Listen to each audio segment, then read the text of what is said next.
আর নমস্কার। শুভ নববর্ষের আজকে দুপুরে আমার মেনুতে করেছি আপনার শাক ভাজা, পোস্ত, মুসুরির ডাল, আমের চাটনি আর গরম গরম মটন। গরম গরম মটন খাবো। দেখি তো খেয়ে কেমন হয়েছে। কেমন লাগলো গো তোমার? দারুণ দারুণ দারুণ লেগেছে। দারুণ। গরম গরম মটন খাবো।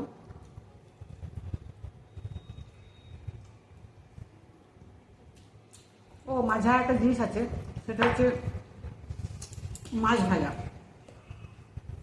আজকে নববর্ষের শুভ সূচনা, তো তার জন্য একটু মাছ দিয়ে যাত্রা করতে হয়।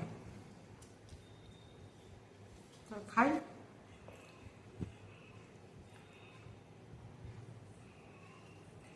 শাক ভাজাটা দাদা করেছে, আমার করার সময় হয়নি, কারণ আমি অফিসে চলে গেছিলাম, তো ছুটি নিয়ে চলে এসেছি আজকে। তো আর ও কী করেছো তুই? চাটনিটাও করেছো?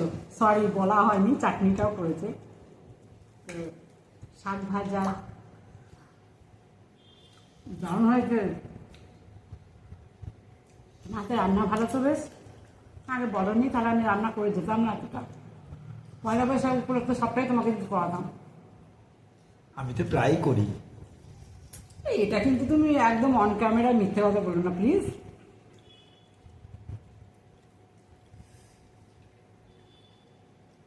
তো খাওয়াটা শেষ করি, সঙ্গে থাকবেন।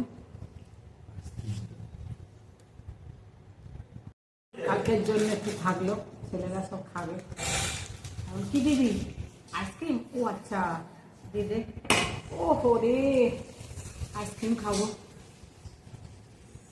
আইসক্রিম খেয়ে আমার খাওয়া শেষ।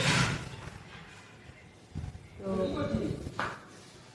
ঠিক আছে, সবাই ভালো থাকবেন, সুস্থ থাকবেন, গোটা বছর যেন সবাই সাবধানে থাকেন, সেইটাই কামনা করি। টাটা।